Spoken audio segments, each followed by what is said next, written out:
What you guys, got another TV box review here for you. This one is the Beelink C1 Android TV box.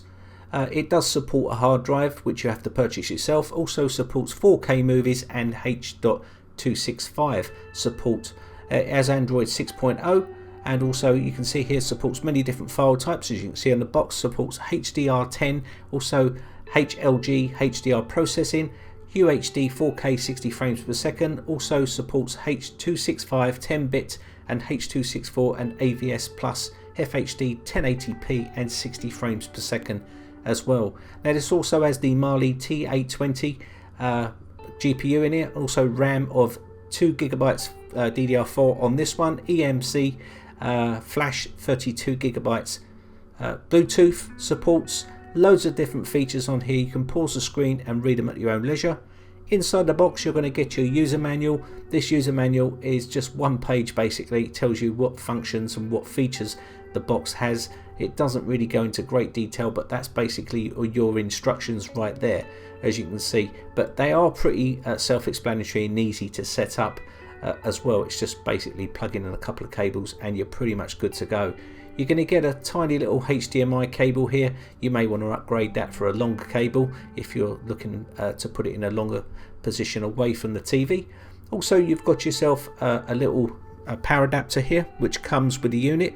This has a pretty long cable on it. This is the UK version. If you're living in the US, they do a US version and also international versions as well. Comes with a remote control, but I advise you to get the Rytec mini remote control and also or a mini keyboard from Rytec as well. You have the actual unit itself. This is built of plastic. It looks like brushed aluminium, but it is actually all plastic. I do like the look of it, but it is plastic built. Has a piano black finishing all round the front and sides. Little digital clock which is really sort of 1970s. You've got on the side here, you've got USB 3.0 and USB 2.0 port. SD port which supports up to 128GB. On the back you have your HD out, which is HDMI out, HDMI in, LAN port, and also SPDIF, which is your sound, and also DC 12 volts. You may see this little funny colour grey bit at the front here which doesn't match anything. That's where your hard drive is going to go if you want to put a 2.5 inch hard drive in there, and I'll show you how to do that. You've got your firmware button on the bottom as well. Also you have these ventilation areas here to keep the unit cool, so it doesn't get too hot, and this one does stay pretty cool. It's not too bad. I'll show you how to put the hard drive in. Sadly I couldn't get the hard drive working. This was an SSD. I did try 3 different SSDs. I didn't have a 2.5 inch hard drive available to test that, but the SSDs wouldn't work here for me.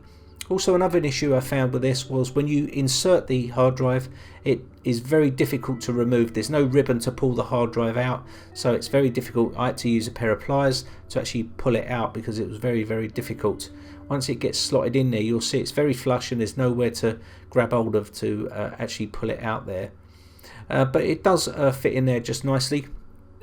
There may be a firmware update that you need to do or a factory reset on this model to make this work. I'm not sure if anyone else has had any trouble. If they have, then leave it in the comments section below so let other people know. But other than that, that's the actual unit itself. Now sadly I couldn't capture the screen with my capture box because I dropped it and broke it, so I need to get a new one. But this is your actual menu, as you can see here. Pretty basic looking, but you can change it if you want to. It's interchangeable, as you know. The programs that come with this one, it should come with Kodi pre-installed, but this model that I had sent to me, maybe it's a sample, didn't come with it. Run Geekbench on it, 573 on the single core, 1612 on the multi-core. Loads of other information there. Also, this is the CPU Z. I'll just quickly flick through these and you can see it's a quad-core processor, but pretty much internal storage, available storage, as you can see here. And the hard drive is plugged in still, so it didn't recognize the drive at all. As you can see here, I'll go through the system specs. Root access, yes, it says on the CPU Z. As you can see there, system uptime and all that sort of good stuff is on there. Also you have Miracast, which works pretty well on this model as well, if you're interested in Miracast. Also gaming works pretty well. As I said, the launcher here, I'm going to put Zen UI launcher just in case you wanted to change the menu. You can do that with Zen UI launcher. And there's loads of other different types of launchers that you can use to give you a different menu look. If you're into changing that, you can do.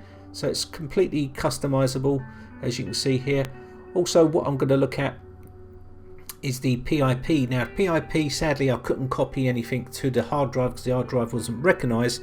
But basically what this is going to allow you to do is put the HDMI into that box from any device, whether it be TV or another type of TV box, and it will capture the stream straight to that box for you.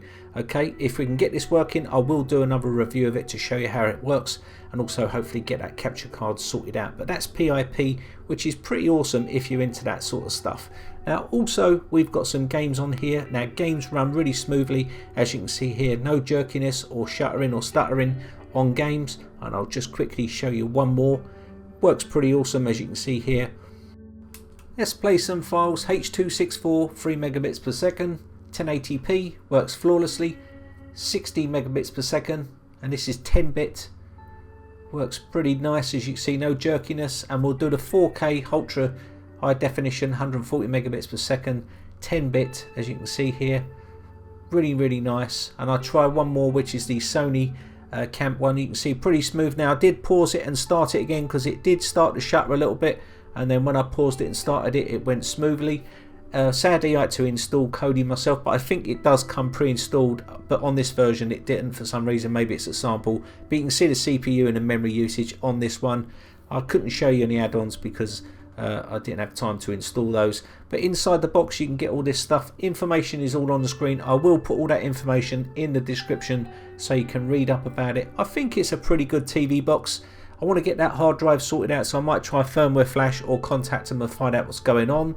Also, I think it supports up to a 6 terabyte hard drive in there. It might not support SSDs. I can't see why it wouldn't, but it didn't work for me. Also, another thing I wanted to point out is pretty much 95 quid. It's maybe a bit pricey, but other than that, the choice is yours. Thanks again for watching. Bye for now.